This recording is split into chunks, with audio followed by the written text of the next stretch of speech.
రాజ్ గారు to Vizag sir. నాకు చిన్న డౌట్ మీ స్పీచ్ మొదలెట్టే ముందు. ప్రతి ఒక్కళ్ళు ఇంట గెలిచి రచ్చ గెలవాలంటారు కదా, మీరేంటి సార్ ఇంగ్లీష్లో హిందీలో అలా వచ్చి ఇంటికి వచ్చి ఫైనల్గా మా తిరుపతి వాళ్ళందరినీ కూడా నిద్ర లేపారు. బాగుంది sir, we are enjoying this movie. అదే ఆలోచిస్తున్నా అప్పటి నుంచి. వీళ్ళు సమాంత రెచ్చగొట్టి నన్ను పిలిపించారు పాపం. ఇంకొక స్పీచ్ వెయిట్ చేయాలి మీరు. ఒక 2-3 years ago Sam told me నాకు ఇంకా చాలు, I don't want to do movies అనేసి, ఇంకా చాలు అయిపోయింది, ఇంకా నేను ఆపేద్దాం అనుకుంటున్నాను అని. And I was watching her act in our series and I realize the potential that this women had. And I said ఒక్క సినిమా చేద్దాం తెలుగులో, అట్లీస్ట్ ఒక్కటి చేస్తాం, లెట్ మీ డూ ఇట్ అంటే లేదు నాకు ఇంకా చాలు అని. It started there.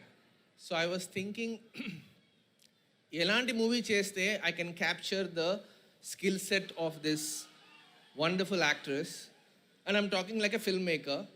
So I was thinking ఎలా చేస్తే అని ఒక తెలుగుతనంతో నాకు తెలిసిన తెలుగు సినిమాలు చూశాను, ఆ జాన్రాస్ చూశాను.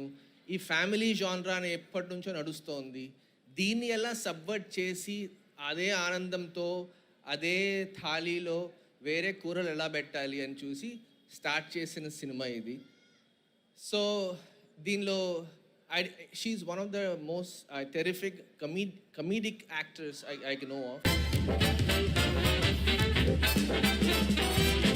Terrific comedic actors I know of, because comedy timing is very tough and to bring humor with female characters not many have attempted. So వీళ్ళిద్దరి ఫ్రెండ్షిప్ ఉంది కదా సినిమాలో, that really shined through. That was my favorite part more than the action. Action ఇప్పుడు శామ్కి చాలా easy, gun ఇచ్చినా కత్తి ఇచ్చినా చేసేస్తుంది, స్టంట్ డబుల్ వద్దంటుంది. So I was really happy that తెలుగులో ఎప్పుడో చేద్దామని వచ్చాను ఒక మెనీ ఇయర్స్ అగో. ఇక్కడ ఫస్ట్ హైదరాబాద్కి వచ్చాం నేను డీకే చేద్దామని, కానీ కుదరలేదు. చాలా రెస్ట్రిక్షన్స్, చాలా అడ్డాలు. సో హిందీకి వెళ్ళాము, హిందీకి వెళ్ళి అక్కడ చేస్తూ వచ్చి finally I got to make a film in Telugu. I miss DK but finally I got to make it. And ఒక తెలుగు సినిమా చేస్తే the reception, the love, the excitement ఇంత ఉంటుందని ఊహించుకోలేదు. సింగిల్ స్క్రీన్స్కి మల్టీప్లెక్సెస్కి వెళ్ళాం మేమందరం. వెళ్ళి ప్రతిదీ చూస్తుంటే ఆ విసిల్స్, ఆ హూట్స్, ఆ ప్రేమ, ఆ ఆప్యాయం, ఆదరణ was really heartful to see. So having seen this, మీరందరికీ బాగా నచ్చిందా మా ఇంటి బంగారం? సో అక్కడ కూర్చొని ఉంటే ఆలోచిస్తూ ఉంటే ఒక ఐడియా వచ్చింది. అందరూ భాషలు వింటూ ఉంటే ఇంత మంచి స్పీచ్లు ఇచ్చారు, నాకేం పెద్ద రాదు అని ఆలోచించా.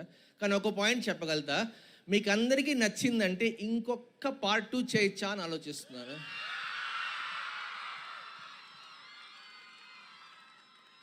సో ఐడియా ఆల్రెడీ వచ్చేసింది. ఇప్పుడు వసంత్కి ఈరోజు కాల్ చేసి చెప్తాను.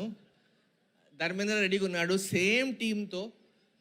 ఒక్క 2 yearsలో వద్దామా వెనక్కి? Let's come on. So yeah, that's I'm inspired to do another part, first time to do like a sequel to this film, and it's going to be double this fun, double this excitement. I'll come back and tell you all about it. For now, just want to thank my wonderful cast and crew, my production crew. We're a very small unit. The biggest part of this journey is the pride I feel for making this journey all by ourselves. No help from anyone. Thank you very much. But the idea is that these people remain throughout. వీళ్ళందరికీ నా cinema లాగా వచ్చి help చేశారు, involve అయ్యారు. వాళ్ళకి పని కాని పనిలో వచ్చి ఇన్వాల్వ్ అయ్యి పని పూర్తి చేశారు. So that is what is really heartening to see this little crew come together and get this big success. Thank you so much for the audience. Your love has been tremendous and great. And I think mine is the shortest speech. Let's welcome your favorite on the stage. Thank you. Raj గారు మొన్న Hyderabad success మీట్లో సమాంత గారు మిమ్మల్ని బాబు అని పిలుస్తానని చెప్పేశారు.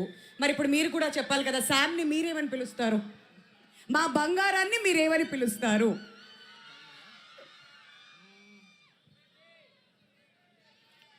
బంగారం రామ్మ. ఇంతకంటే ముద్దుగా ఎవరైనా పిలుస్తారా?